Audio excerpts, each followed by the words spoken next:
All right, now we're gonna see the self-defense for defending a low takedown. So a takedown when they're coming at our legs, and we're gonna be using a sprawl.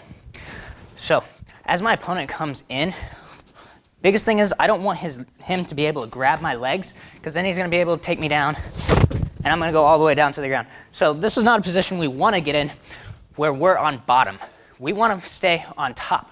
So as he comes and I see his arms reaching, I wanna put one of my arms is gonna be in between or right on top of his shoulders. It doesn't matter really which one. I like to use my right side. You can use either side. And then as he's reaching for it, I wanna kick my legs back, and I'm almost touching my hips down to the ground. When I do this, I'm putting all my pressure right on the back of his neck, and I'm driving his head down. As my legs go back so much farther that he's not able to reach for him, or if he is able to touch them still, he's not gonna be able to get a good enough grip in order to off balance me and get into a top position. So when my opponent comes in, so from here, I've got one arm behind or under his armpit, and my other one, if we turn, as he comes in, is on top of his shoulder.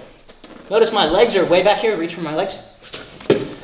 So I want to be able to keep my legs back as I'm able to come up. Now I'm going to show you how to actually do the sprawling motion. So I'm not going to use my opponent here for this one.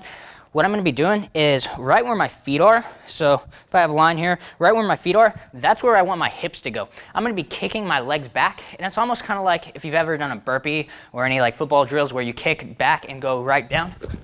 This is what I'm doing. And I'm trying to get my hips low, but I'm still on my toes. I don't want to drop my knees down, because if I drop my knees down, then the weight is going to be partially on my knees instead of on my hips, which my hips are going to be on the back of my opponent's head.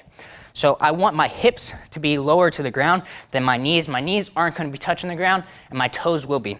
So if I'm here, say if I have something, I'm just going to put it off to the side just so you can kind of see what it is. But my hips are going to be dropping right where my feet are. So here's the line. That's where I want my hips to drop. I kick these all the way back, and then I catch with my arms. That way my head doesn't fall. Again, I'm going to have my opponent right here. So even if I don't, I'm not going to be holding myself up like I would be doing a push-up position.